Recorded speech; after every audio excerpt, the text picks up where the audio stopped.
Hey everybody, welcome back to Video Game Esoteric, and I have no idea how it happened, but somehow an entire month has gone by.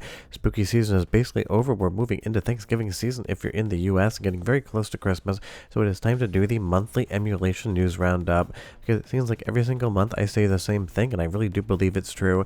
Software Emulation had another amazing month in October, so we're going to go over all of the different updates, that way you don't miss out on anything, because 2025 has been an amazing emulation year, and it's going to keep going into 2026, I'm sure.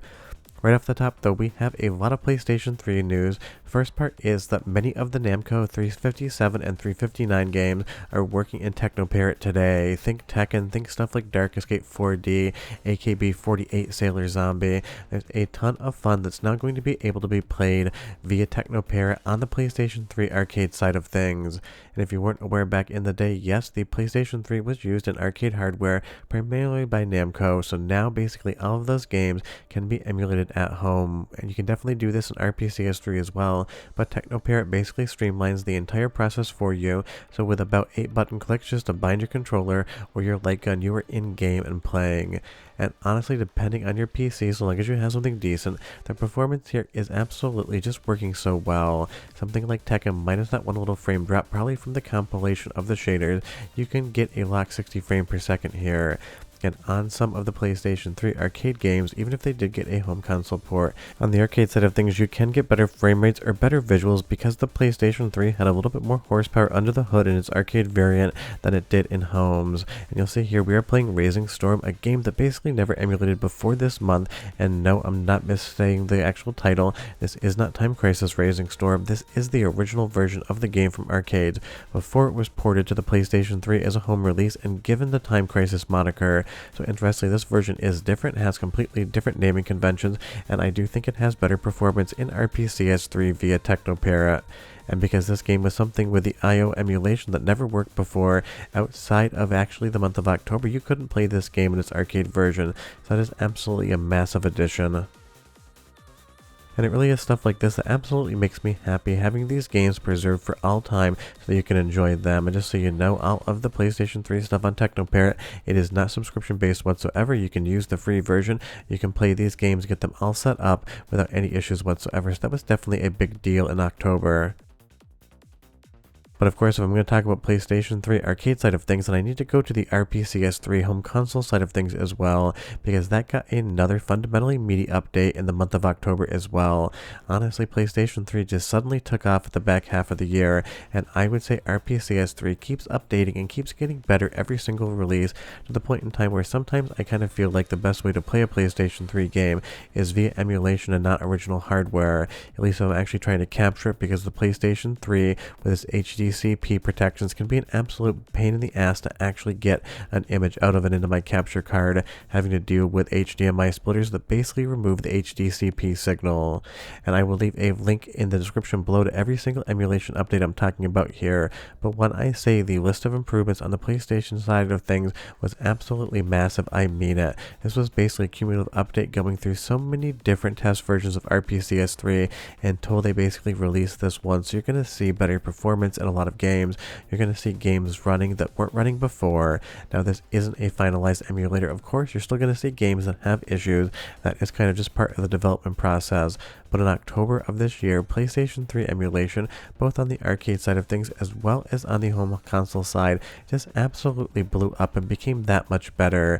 And I love to see that, because honestly, of all the PlayStation consoles, the 3 is definitely my favorite of the bunch. There's just something about it with that high definition era where they were still kind of being experimental with their games, and I just can't get enough. But let's do our first soundtrack sample of the video, about 35 seconds of RPCS3 music so you can hear the quality, but come back because I got a lot more emulation news to share with you, because October was an absolutely massive month. Ready? Go!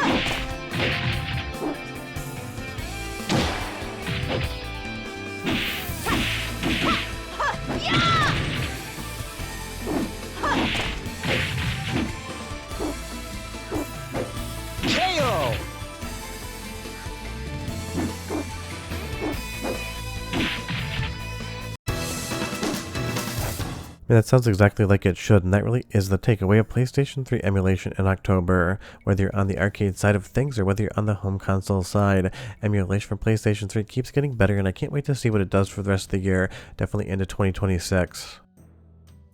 But let's jump back a bunch of generations because DOSBox Pure Unleashed released in the month of October as a standalone version.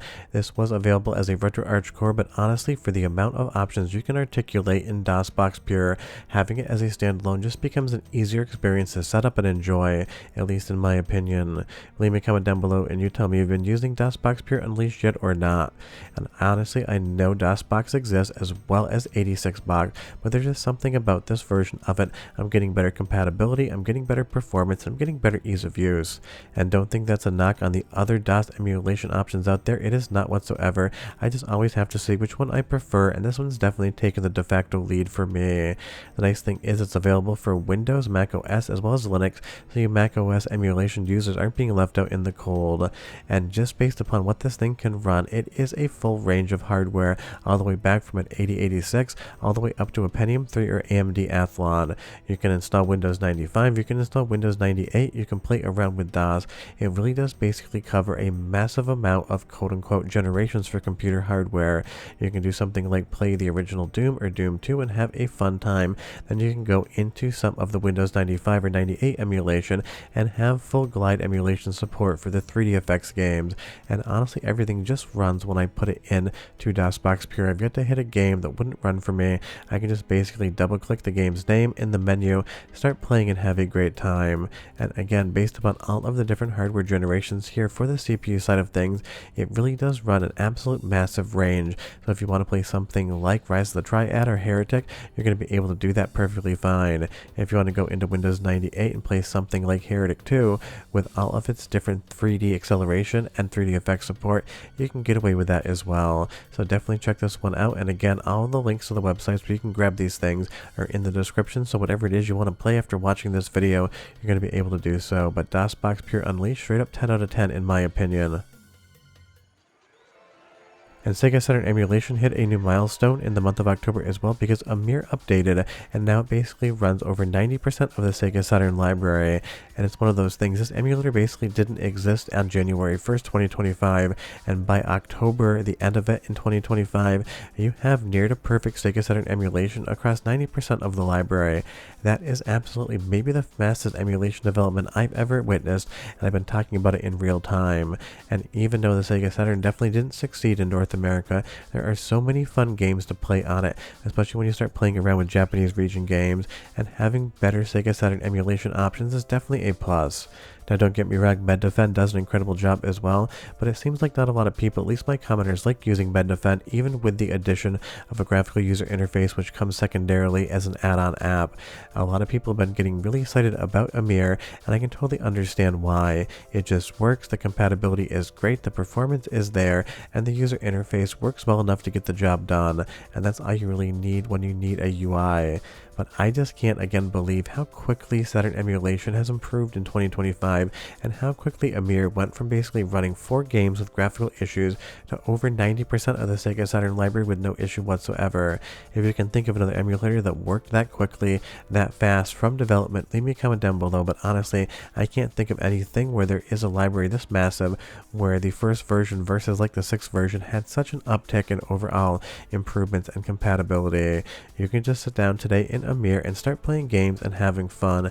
I've talked to people that have played the entirety of Panzer Dragoon Saga from start to finish with no graphical glitches, no bugs, just being able to enjoy the game. And I just mentioned that one because it is a very long game where if there was going to be an issue, it would definitely crop up. Let's move into soundtrack sample 2 because as good as the performance and visuals are, the sound is great as well, and I'll be right back with more.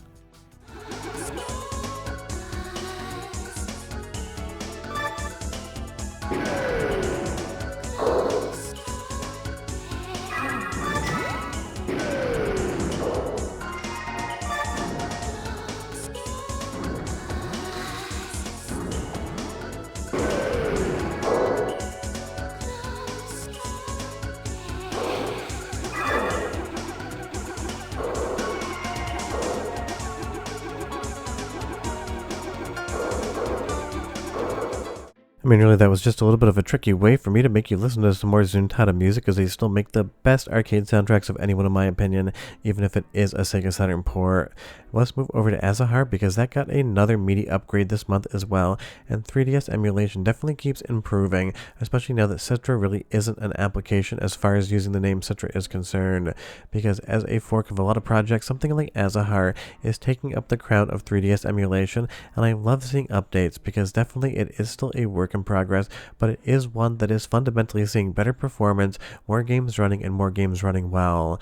And a lot of the games that never actually left the 3DS, honestly, in my opinion, my favorite way to play them is via emulation, because a lot of them I just kind of want to sit on the couch and actually enjoy, especially the games that don't really use the second screen for much of anything. And even though Resident Evil Revelations got ported, it is still a fun time on 3DS. Or something like Luigi's Mansion here. This does not run perfectly in Azahar right now, no matter how much PC power you give it, but it's running a lot better than it used to, and it is a good milestone to talk about the progress in some emulators. Sometimes a game won't run whatsoever, and the first time you see signs of life, you know it's improved. Other games will run but basically freeze or hitch terribly, and then suddenly there's a new version of the emulator out and it'll run better. That's what Luigi's Mansion is doing right now, so it definitely shows a lot of progress. And I went through a little bit of the changelog in the Azahar video, but again, all of the links are down below if you want to read everything about them, because sometimes the changelog is interesting, sometimes it just says cumulative, and you kind of have to find out where that actually happened. But 3DS emulation just keeps getting better, and I feel like by this time next year, you're going to have a situation where basically almost all of the 3DS games seem to emulate close to perfectly.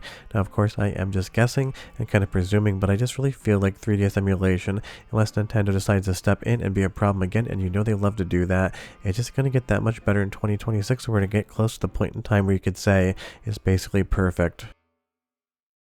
Moving back over to the arcade side of things, depending on when I schedule this video, the new version of MAME is either out or coming out very shortly, and you're going to get a ton of different improvements to Hyper Neo Geo 64 audio. There's definitely going to be other improvements as well, so definitely go to the main MAME video for those, because I kind of have to make these in conjunction and wait for the MAME version to release, because as of recording this audio, it's not quite out yet. But this is just amazing. Hyper Neo Geo 64 went from basically having no audio about 60 days ago to now having near to perfect audio, which is my cheap segue into Soundtrack Sample 3, 45 seconds, and I'll be right back and show you a little bit more about what happened in October. Round 2. Fight!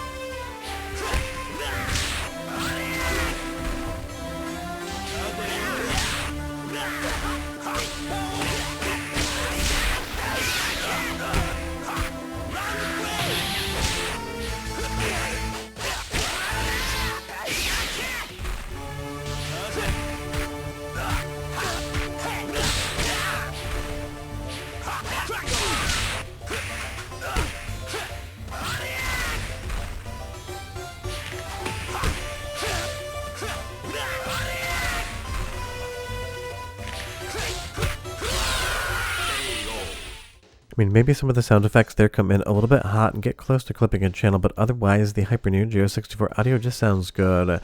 And the last thing we're going to talk about from the month of October is finally, for the first time, the arcade version of Off-Road Thunder emulates anywhere, because Teknoparrot added this to a game that plays, and that is absolutely amazing.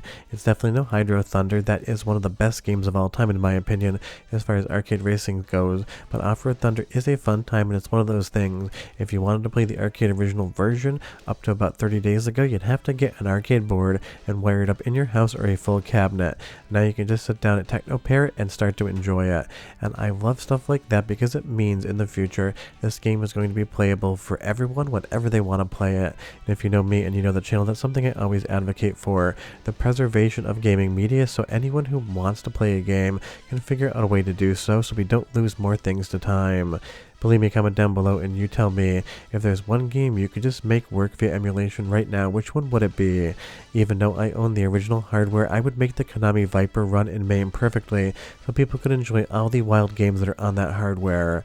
But that's what happened in the month of October as far as video game emulation is concerned, and I'll definitely have a lot of videos for November as well as things come up. And if you want to see any other type of emulation video, something you're not seeing on the channel, leave me a comment down below and maybe I'll make it. You never know. But I'll see you guys next time. Hope you enjoyed Halloween. Bye-bye.